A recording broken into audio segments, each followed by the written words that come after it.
Welcome to big news. నేను మీ గౌసుద్దీన్ షేక్. ఉన్నదే రాస్తా, చూసిందే చెప్తా. తెలంగాణ బీజేపీలో ఫైర్ బ్రాండ్ వివాదాస్పద నేత ఎప్పుడు ఎలాంటి కామెంట్ చేస్తారో కూడా ఆయనకే తెలియని బీజేపీ నేత ఆయనకు కోపం వచ్చింది. అదే రాజాసింగ్కు కోపం వచ్చింది. రాజాసింగ్ అలకబున్నారు. రాజాసింగ్కు బీజేపీ పెద్దలపై చాలా కోపం వచ్చింది. అందుకే ఆయన వచ్చే పార్లమెంటు ఎన్నికల్లో తెలంగాణలో ఏ ప్రాంతం నుంచి కూడా ప్రచారం చేయబోనని భీష్మించుకున్నారు. ప్రచారం చేయనంటూ ఆయన బీజేపీ పెద్దలకు చాలా ఖరాఖండిగా చెప్పారు. ఇలా రాజాసింగ్కు కోపం ఎందుకు వచ్చింది? రాజాసింగ్ ముఖ్యంగా కిషన్ రెడ్డిపై ఆగ్రహంగా ఉందట. కిషన్ రెడ్డి నిర్ణయాలు ఆయనకు అస్సలు నచ్చలేదట. ఈ కారణంగానే తెలంగాణలో నేను ఎన్నికల ప్రచారం చేయను అంటూ ఆయన తెలంగాణ బీజేపీ పెద్దలకు చాలా సూటిగా చెప్పేశారట. ఇటీవల కాలంలో బీజేపీకి రాజాసింగ్ దూరంగానే ఉన్నారు. ఆయన ఎన్నికల్లో గెలిచిన తర్వాత కూడా ఆయన బీజేపీ కార్యక్రమాలకు అంటి ముట్టనట్లుగా ఉన్నారు.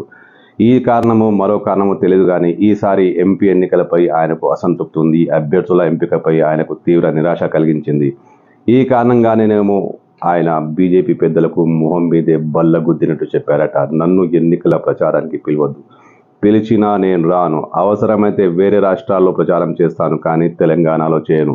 వేరే రాష్ట్రాల్లో నా సేవలు వాడుకుంటారా వాడుకోరా మీ ఇష్టం, కానీ తెలంగాణలో ఎన్నికల ప్రచారానికి నన్ను పిలవద్దంటూ ఆయన బీజేపీ పెద్దలకు చాలా విస్పష్టంగా మొహం మీదే బల్లగుద్దినట్టు చెప్పేశారట. ఇంతకీ రాజాసింగ్కు అంతగా కోపం ఎందుకు వచ్చింది? రాజాసింగ్ కోపానికి గల అసలు కారణాలేంటి? ఇప్పటికిప్పుడు ప్రచారంలో ఉన్న విషయాలను గమనిస్తే మాధవీలత అనే ఒక వ్యక్తిని హైదరాబాద్ లోక్సభ ఎన్నికకు అభ్యర్థిగా బీజేపీ డిసైడ్ చేయడం రాజాసింగ్ కోపం వచ్చిందట. రాజాసింగ్ ఈ కారణంగానే ఎన్నికల్లో ప్రచారం చేయబోనంటూ భీష్మించుకుని కూర్చున్నారట. కానీ ఇది నిజమేనా? మాధవీలత ఒకరే కారణమా? మాధవీలతను బీజేపీ హైదరాబాద్ అభ్యర్థిగా ఎంపిక చేయడం ఒకటే రాజాసింగ్ ఆగ్రహానికి కారణమా? ఇంకా ఇతరత్ర అంశాలున్నాయంటే లోతుగా ఆలోచిస్తే చాలా ఉన్నాయి. ముఖ్యంగా కిషన్ రెడ్డిపై రాజాసింగ్ తీవ్ర స్థాయిలో ఆగ్రహంగా ఉన్నారు.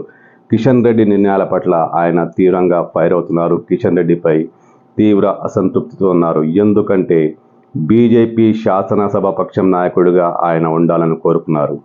కానీ కిషన్ రెడ్డి కారణంగానే తనకు ఆ పదవి రాలేదని రాజాసింగ్ తీవ్ర ఆగ్రహంతో ఉన్నారట. ఆయన సన్నిహిత వర్గాలు చెప్తున్న దాని ప్రకారం కిషన్ రెడ్డి కుట్ర పన్ని తనకు బీజేపీ శాసనసభ పక్షం నాయకుడిగా అవకాశం ఇవ్వకుండా దాటేశారంటూ ఆయన తీవ్రస్థాయి అసంతృప్తిలో ఉన్నారని తెలుస్తోంది.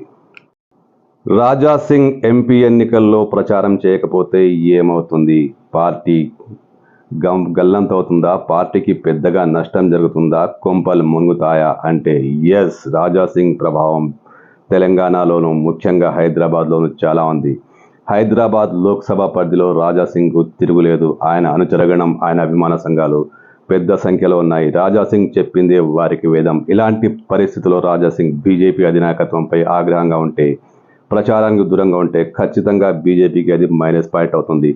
కిషన్ రెడ్డి రాజాసింగ్ల మధ్య వివాదం బీజేపీకి తీవ్ర నష్టం కలిగించే అవకాశం ఉంది. ఈ సమయంలో ఈ పరిణామాల మధ్య రాజాసింగ్ నిజంగానే ప్రచారానికి దూరంగా ఉంటారా? అన్నమాట ప్రకారం ఆయన ఇతర రాష్ట్రాలకే తరలిపోతారా? ఇతర రాష్ట్రాల్లోనూ ఆయనకు ప్రచారం చేసే అవకాశం కల్పించే అవకాశం ఉందా?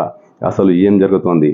బీజేపీ పెద్దలు ఈ విషయంపై ఎలాంటి నిర్ణయం తీసుకోబోతున్నారు? ఒకవేళ బీజేపీ అధినాయకత్వం రంగంలోకి దిగి రాజాసింగ్ను బుజ్జగిస్తే రాజాసింగ్ చెల్లబడే అవకాశాలున్నాయా? రాజాసింగ్ చెల్లబడితేనే బీజేపీకి కొంత ప్లస్ పాయింట్.